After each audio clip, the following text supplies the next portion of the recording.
नमस्कार। अपना उत्तराखंड के इस वक्त के बुलेटिन के साथ हाजिर हूं मैं अनुपम। प्रदेश की हर छोटी बड़ी खबरों को लेकर के सबसे पहले बड़ी खबर। जोशीमठ सलोल पगनौ मोटर मार्ग पर एक गाड़ी गहरी खाई में जा गिरी, जिसमें सवार 6 लोगों में से एक महिला की मौके पर मौत हो गई, जबकि 5 लोग गंभीर रूप से घायल हो गए। घटना की सूचना मिलते ही पुलिस प्रशासन के साथ एसडीआरएफ की टीम मौके पर पहुंची और घायलों को खाई से निकाला गया। सभी घायलों का प्राथमिक उपचार करने के बाद हायर सेंटर रेफर कर दिया गया है। वहीं इलाज के दौरान एक और घायल की भी मौत हो गई। सभी लोग जोशीमठ से पगनौ गांव की ओर जा रहे थे।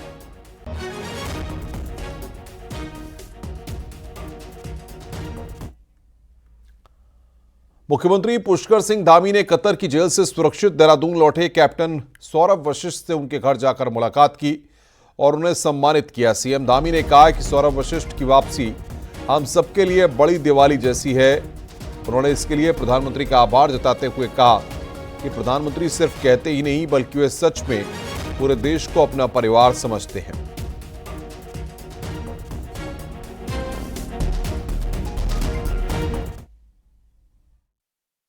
प्रधानमंत्री जी का बहुत मैं धन्यवाद करता हूं अपनी तरफ से, सौरभ जी की तरफ से, उत्तराखंड के सभी लोगों की तरफ से, उनके परिवार की तरफ से, कि प्रधानमंत्री जी सबको जो केवल परिवारजनों कहते ही नहीं हैं, बल्कि हर एक मुसीबत के समय में, परेशानी में, देश में विदेश में जो भी हमारे भारतीय हैं उनकी चिंता परिवार के अभिभावक की तरह करते हैं।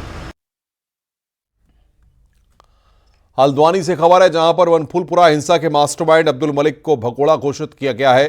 पुलिस ने अब्दुल मलिक समेत कई दूसरे नामजद आरोपियों को भगोड़ा घोषित कर दिया है। यही नहीं, पुलिस अब्दुल मलिक की संपत्ति भी कुर्क करने की तैयारी कर रही है। बता दें कि अब्दुल मलिक पर सरकारी जमीन पर कब्जा कर उसमें मस्जिद और मदरसा बनाने का आरोप है। साथ ही धार्मिक भावनाएं भड़काकर पुलिस और प्रशासनिक टीम पर हमला कराने का भी बेहद संगीन आरोप है।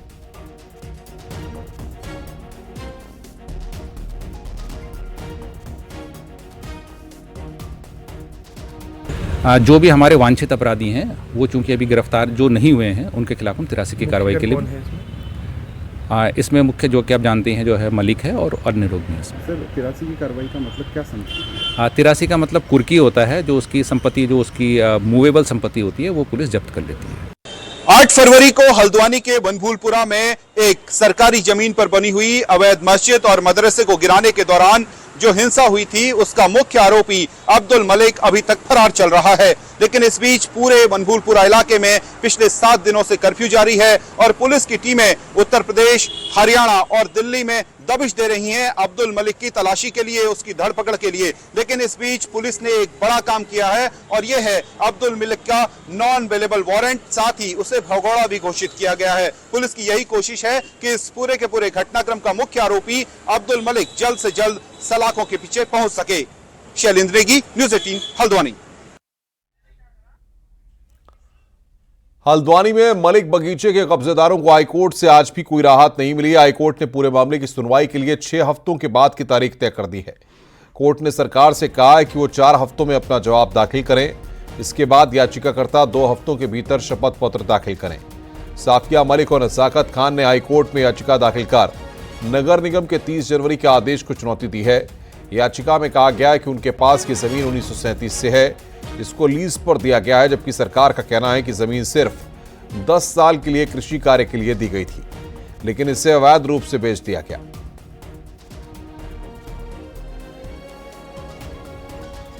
कोर्ट ने आज जो है सरकार को 4 हफ्ते का समय दिया है जवाब दाखिल करने के लिए, और जो पिटिशनर को जो है उसके बाद 2 हफ्ते का समय दिया है रिजाइंडर फाइल करने के लिए, और 6 हफ्ते बाद जो है उसको लिस्ट कर दिया। देखिए, हमारी प्रेयर इसमें यह है कि 30/1/2024 को जो नोटिस दिया था नगर निगम के द्वारा, ये नगर निगम के द्वारा जो नोटिस दिया गया था वो नोटिस अपने आप में इलीगल है।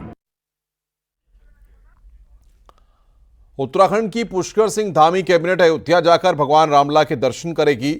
20 फरवरी को मुख्यमंत्री पुष्कर सिंह धामी अयोध्या जा सकते हैं और उनके साथ उनकी पूरी कैबिनेट भी होगी। पूरी कैबिनेट के साथ सीएम धामी भगवान राम के दर्शन करेंगे। पहले 2 फरवरी को कार्यक्रम तय किया गया था, मगर इसे बदला गया है और अब 20 फरवरी को सीएम धामी अपनी कैबिनेट के साथ अयोध्या जाएंगे और रामलला के दर्शन करेंगे।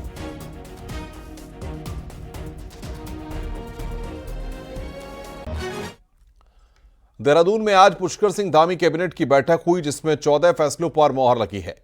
बहुप्रतीक्षित आबकारी पॉलिसी को कैबिनेट ने मंजूरी दे दी है, जिसमें रेवेन्यू टारगेट को बढ़ाकर 4,444 करोड़ किया गया है और पहाड़ों में शराब की फैक्ट्री लगाने को मंजूरी दे दी गई है। इसके अलावा दुकान के साथ अब दुकानें खोली जा सकेंगी और पहाड़ों में भी डिपार्टमेंटल स्टोर पर शराब की बिक्री की जा सकेगी। शराब नीति में बड़ा फैसला थोक बिक्री को लेकर लिया गया है, जिसमें अब शराब कंपनियां सीधे दुकानदारों को बिक्री नहीं करेंगे, बल्कि किसी शख्स को थोक बिक्री के लिए तय किया जाएगा और उसके जरिए दुकानों तक शराब पहुंचाई जाएगी। इससे राज्य में रोजगार के अवसर बढ़ेंगे।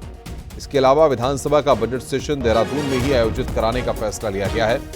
केंद्र की उड़ान योजना की तर्ज पर उत्तराखंड हवाई संपर्क योजना 2024 को मंजूरी दी गई है, जिससे राज्य के घरेलू और अंतर्राज्यीय उड़ानों पर विस्तार किया जाता है। आईटीआई में स्टूडेंट्स की अब ड्रेस होगी, जिसमें राज्य सरकार वित्तीय मदद देगी।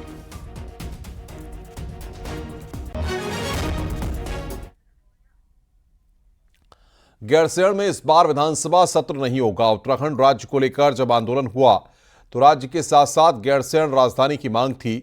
अब गैरसैंण उत्तराखंड की गर्मियों की राजधानी जरूर है, लेकिन सिर्फ नाम के लिए, क्योंकि खुद जनता के चुने हुए नुमाइंदे गैरसैंण जाना तक नहीं चाहते।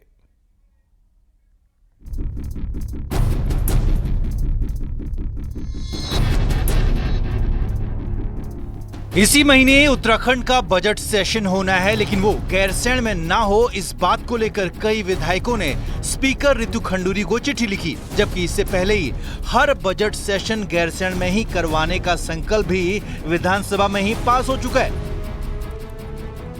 विधानसभा सचिवालय सूत्रों के मुताबिक कुल 45 विधायक, जिसमें बीजेपी, कांग्रेस और बीएसपी समेत 2 निर्दलीय विधायक भी शामिल हैं, वो नहीं चाहते हैं कि उनको गैरसैंण जाना पड़े। नतीजा, अब विधानसभा का सेशन देहरादून में ही होगा। चर्चा हुई थी, अगला जो विधानसभा का सत्र है उसके विषय में कई विधायकों ने माननीय अध्यक्ष विधानसभा को और माननीय मुख्यमंत्री जी को ये प्रत्यावेदन दिया था कि अगला सत्र जो कि इसी महीने के अंत में होना है, उसको गैरसैंण में अभी न करके देहरादून में किया जाए और ग्रीष्म काल में गैरसैंण में सत्र किया जाए। तो उस पे कैबिनेट ने विचार करके सहमति दी है। क्योंकि जिन्होंने लिखा ये तो वो जाने, लेकिन अब हम लोग ये भी मानते हैं कि जो माननीय विधायकगण है, सत्र तो आखिर विधायकों का ही होना है। अब सत्र में यदि विधायकगण वहाँ पे विकल्प दे रहे हैं कि यहाँ पे हम करें, तो ठीक है। इस बार यदि निर्णय यहाँ का होगा तो नेक्स्ट टाइम वहाँ करेंगे। गैरसैंण हमेशा ही राज्य का बड़ा मुद्दा और लोगों की भावनाओं से जुड़ा रहा है। यही कारण है कि विजय बहुगुणा सरकार ने यहाँ विधानसभा की नींव रखी तो हरीश रावत सरकार ने तंबू में कैबिनेट मीटिंग और फिर विधानसभा सेशन भी करवाया। बीजेपी सरकार ने एक कदम और आगे बढ़ते हुए इसे ग्रीष्मकालीन राजधानी भी घोषित कर दिया, लेकिन अब खुद जनप्रतिनिधि माननीयों को ही गैरसैंण से मोह भंग हो चुका है। आज जब पूरे उत्तराखंड के पहाड़ से उत्तराखंड की जनता ने कांग्रेस और भाजपा के विधायकों को देहरादून पहुंचाया, तो आज उन्होंने अपनी आरामगाह, अपने मकान, अपनी संपत्तियां देहरादून में जोड़ दी हैं। तो आज उनको क्या जरूरत है गैरसैंण जाने की? ये तो उनके बहाने होते हैं कि ठंड है, गर्म है। उत्तराखंड के 10 जिले पर्वतीय जिले हैं, जहां सभी जगह ठंड पड़ती है और ठंड पड़ने में पूरे उत्तराखंड की जनता जो रहती है उसके लिए ये ठंड नहीं होती। अन्य चीजें कुल मिलाकर के ये है कि इच्छा नहीं है गैरसैंण को राजधानी बनाने की।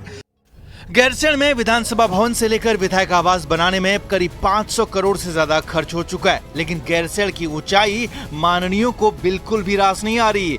कभी ज्यादा ठंड तो कभी सुविधाओं की कमी की आड़ में कोई भी विधायक देहरादून छोड़ पहाड़ चढ़ना ही नहीं चाहता। देहरादून से न्यूज 18 के लिए सुनील नवप्रभात की रिपोर्ट। रुद्रप्रयाग में आजकल गुलदार का हर तरफ आतंक बना हुआ है। वन विभाग की माने तो इसकी वजह से ऊंचाई वाले क्षेत्रों में ठंड के अत्यधिक प्रकोप से बचने के लिए जंगली जानवर निचले क्षेत्रों की तरफ रुख कर रहे हैं, जिसमें खासतौर पर गुलदार शामिल हैं, जो ठंड से बचने के लिए निचले इलाकों में आ जाते हैं। वन विभाग का कहना है कि गुलदार सामान्य तापमान में रहना पसंद करते हैं। बट चूंकि अभी ठंड का समय है, ज़्यादा ठंड बढ़ने से जो उच्च हिमालय क्षेत्र है वहाँ से भी वन्यजीव का थोड़ा नीचे के क्षेत्रों में मूवमेंट आता है, और इस कारण भी ऐसा संभवता है कि गांव के आसपास जो है ये वन्यजीव आ रहे हैं। चमोली में विश्व प्रसिद्ध पर्यटक स्थल औली में पिछले दिनों हुई बर्फबारी के बाद रौनक बढ़ गई है। यहां सैलानियों की संख्या लगातार बढ़ती जा रही है। सैलानी बर्फ के ऊपर स्कीइंग कर वादियों का लुत्फ उठा रहे हैं। इसके साथ ही पर्यटकों के आने से स्थानीय कारोबारी भी खुश दिखाई दे रहे हैं।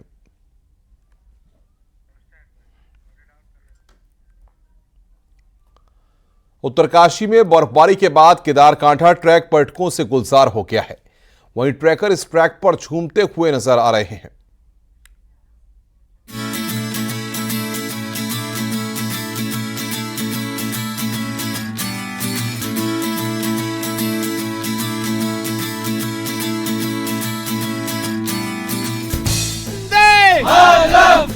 उत्तरकाशी में विश्व प्रसिद्ध ट्रैकिंग स्थल केदारकांठा में पिछले दिनों हुई भारी बर्फबारी के बाद देश दुनिया के पर्यटक यहां की खूबसूरत वादियों में पहुंचने लगे हैं। इस साल बर्फबारी के बाद 25 लोगों का पहला ग्रुप केदारकांठा पहुंचा, जहां दल ने 5 से 6 फीट तक जमी बर्फ के बीच केदारकांठा की चोटी पर तिरंगा फहराया है। इस पूरे ट्रैक में पर्यटक जगह जगह जमकर झूमते और मस्ती करते नजर आए। ये एक वर्दी एक्सपीरियंस था और जब तक हम पीक पर पहुंचे तो हमने एहसास किया कि ये सब थकान दूर हो गई हमारी जो ट्रैक की थी। यहाँ तक की बर्फ थी, पर तब भी हम सब चीरते हुए ऊपर चले गए। ट्रेल्स बनाई है, आगे आने वाली कोई भी टीम हो, हमारी हिमालयन हाइकर्स की हो चाहे कोई भी हो, उनको हमारी ट्रेल्स ही मिलेगी। केदारकांठा पहुंचने पर पर्यटकों को सूर्योदय का शानदार नजारा दिखाई देता है।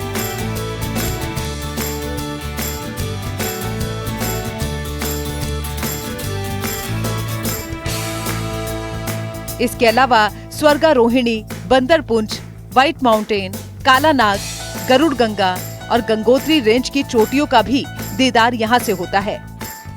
इस बार बर्फबारी फरवरी में हुई, जो पर्यटन क्षेत्र से जुड़े लोगों और स्थानीय होम स्टे और होटल कारोबारियों के लिए वरदान साबित हुई है।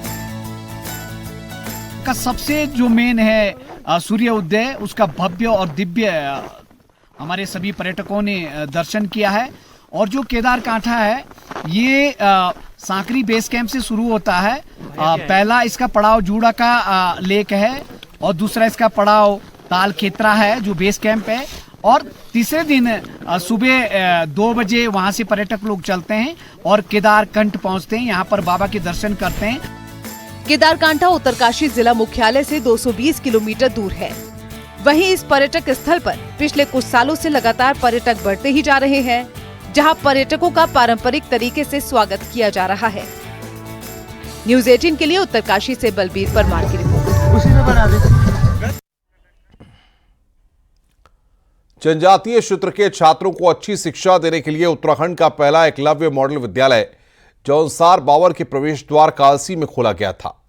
एकलव्य स्कूल को स्थापित करने का उद्देश्य मेधावी छात्रों को क्लास 6 से और 12वीं तक की निःशुल्क शिक्षा प्रदान की जाए। यह विद्यालय केंद्र सरकार और प्रदेश सरकार के सहयोग से संचालित होता है। यहाँ के छात्र NIT, IIT, दिल्ली विश्वविद्यालय जैसे संस्थानों में आज अध्ययन कर रहे हैं। विद्यालय में जनजातीय क्षेत्र में उपयोग करने वाली वस्तुओं का संग्रहालय बनाया गया है, जो आकर्षण का केंद्र बना हुआ है।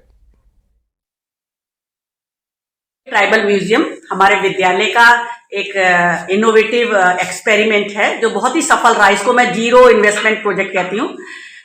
एक विचार आया मन में कि जैसे जैसे विकास की ओर हम आगे बढ़ रहे हैं तो अपनी जड़ों से, सांस्कृतिक विरासत से थोड़ा दूर होते जा रहे हैं, तो इसके संवर्धन के लिए हम लोग क्या प्रयास कर सकते हैं एज ए टीचर। रुक रहे हैं यहां पर एक ब्रेक के लिए। खबरों का सिलसिला लगातार जारी है।